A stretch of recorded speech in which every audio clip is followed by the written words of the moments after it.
Hello, everyone. Fish here.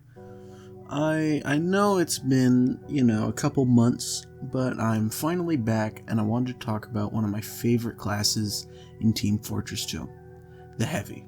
The Heavy, as most of you would know, is the tank class in the game. He has the most health, but the slowest speed, and walks around with a minigun shooting little baby men. But I didn't want to just talk about Heavy at base. I wanted to talk about some of his unlocks that are barely able to kill a baby man, even if they were a little baby cripple.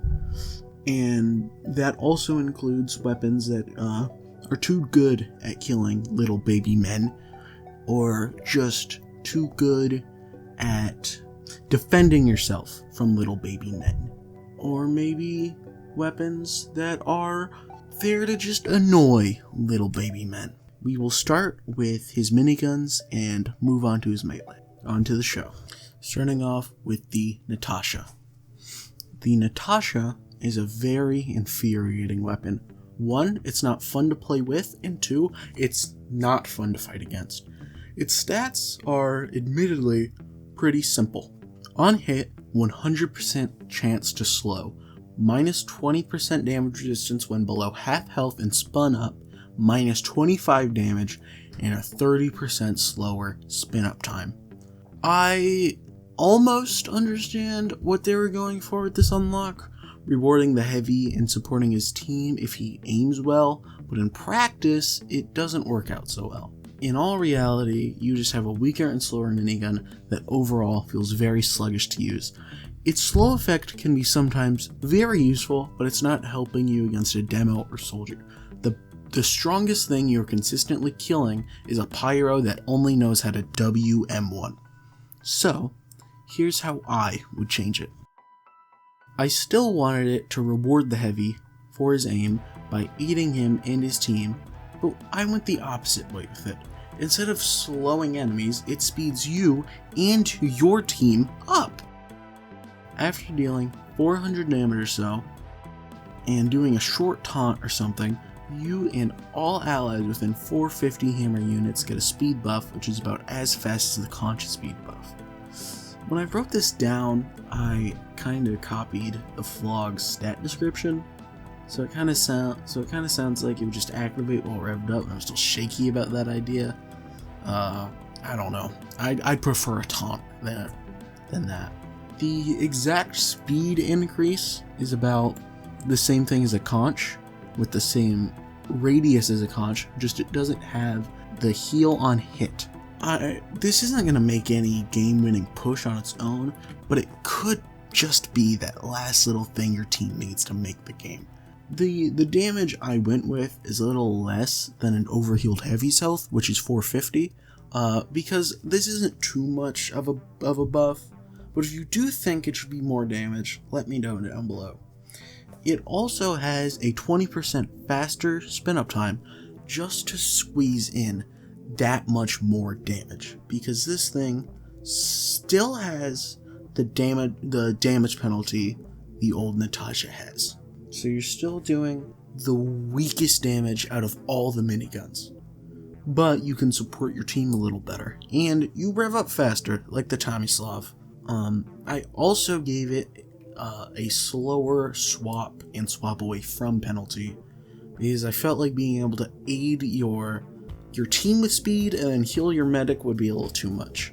If you're saying the holster penalty is completely useless because you could just swap to your third weapon and negate it, normally you'd be correct.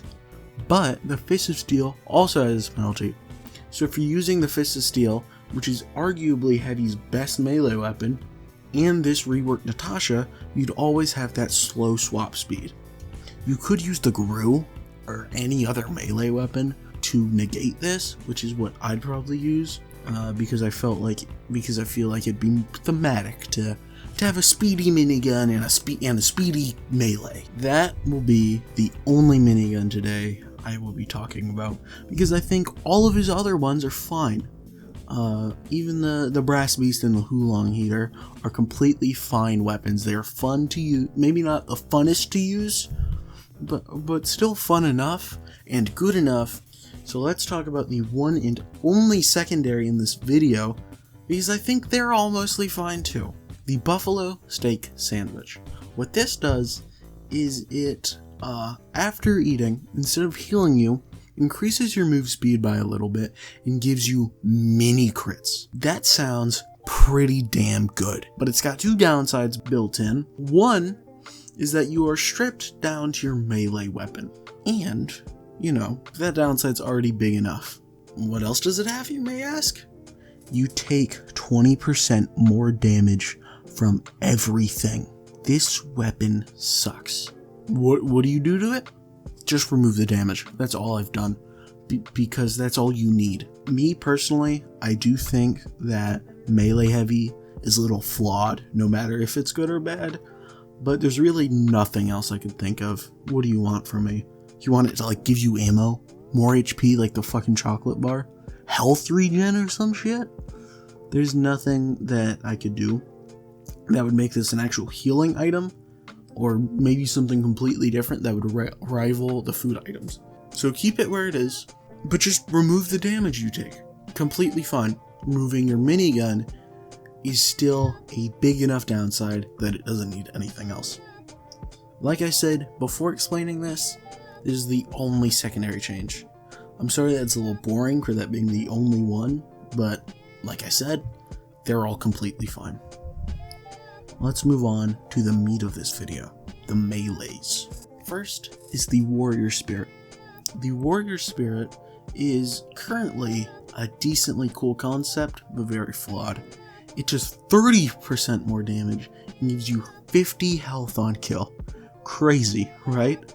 Well, it also makes you take 30% damage while it's out. Who at Valve would make the melee weapon designed for melee combat make you take the most damage out of any weapon in the game? It's stupid.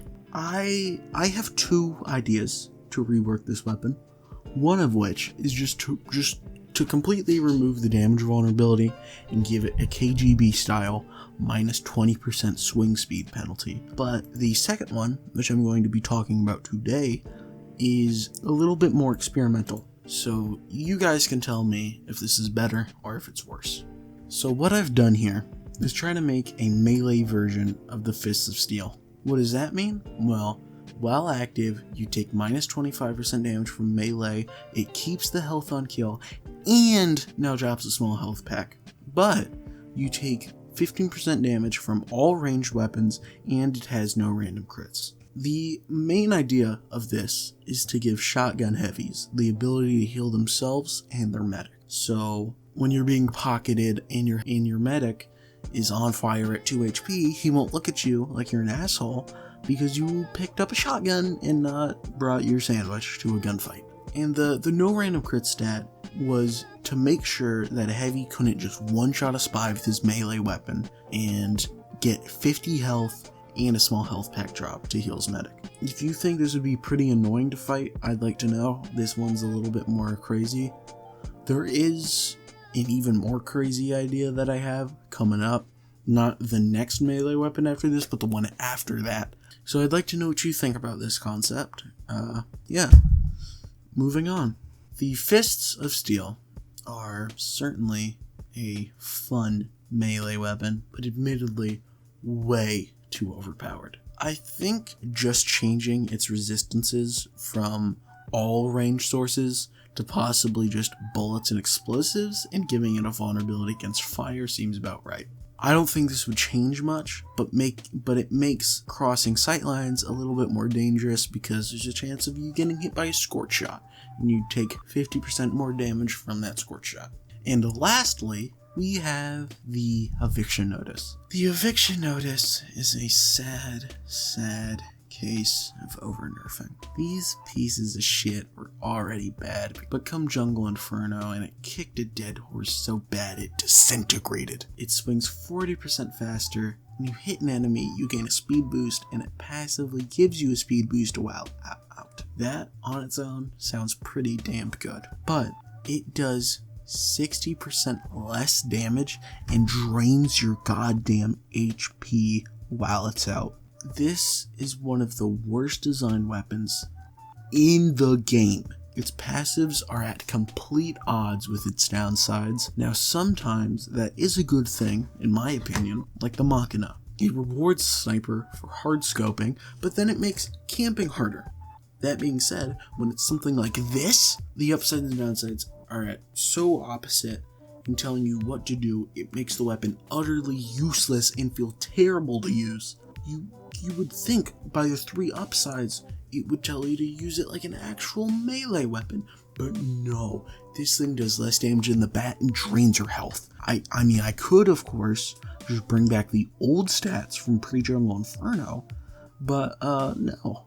So, I think all of Heavy's melee weapons should generally be utility. The KGB, offensive utility. The GRU, speed utility. The Fists of Steel, defensive utility. My reworked Warrior Spirit, healing utility. And this reworked Eviction Notice is aiming to be a more offensive version of the GRU. Similar to how the current one is basically just a war screw trying to paint itself as more as a melee weapon. What does it do? Well, while writing the stats for this, I was wondering if this would even work inside of the engine. So I kind of wrote it in a way that makes me make sense of it, and I could be like, yeah, I could see how that would be coded to work. Once you hit an enemy, you apply an effect that upon the enemy's death will give the heavy a 15% passive speed boost. Each swing on that enemy before the enemy dies will increase the duration of the speed boost by 0.5 seconds. So if you only hit an enemy once, you get 1 second of speed, but if you get 3 swings, you'll get 2 seconds of speed. It also swings 30% faster instead of the current 40%. I still wanted you to get the speed duration stacked up quickly, but not too quickly. And it does even less damage, going from 60% to 75%. The point of this was just to stack up a bunch of hits before killing someone. You know, it's doing even less damage than stacking. You could stack a bunch before even a scout is dead. This also removes 40% total HP to Heavy as a whole. This lowers his health from 300 to 260. I felt like Heavy having the opportunity to have such a long-lasting speed boost while having 300 health and 450 overheal was way too much. So that's why I did that. I felt like it was a little too much to have that much HP. But, like I said before explaining the stats of this, I think this would be a fun side grade to the GRU. It's not as much speed as the GRU, and it takes more effort to get. But, once you get it, it doesn't drain your health, and you can use other weapons while it's active. I would personally use the Tomislav and the Panic Attack with this. I think that'd be super fun. But tell me, would you rather use this or the GRU? Hi, guys. I had a fun time making these changes, and I hope you had a good time hearing my ideas. If you would like to comment one of your rework ideas, or if you wanted to say something about my changes, please comment down below. I'd love to hear it. And maybe, while you're down there, consider liking or subscribing. It'd be most appreciated. You don't have to do it. It's whatever. Talking about commenting, if any of you know how to set up a server with one of these changes, even if it's just against bots, I want to see how my rebalances work inside an actual match of Team Fortress 2. Alright, y'all. Have a good day. Bye bye!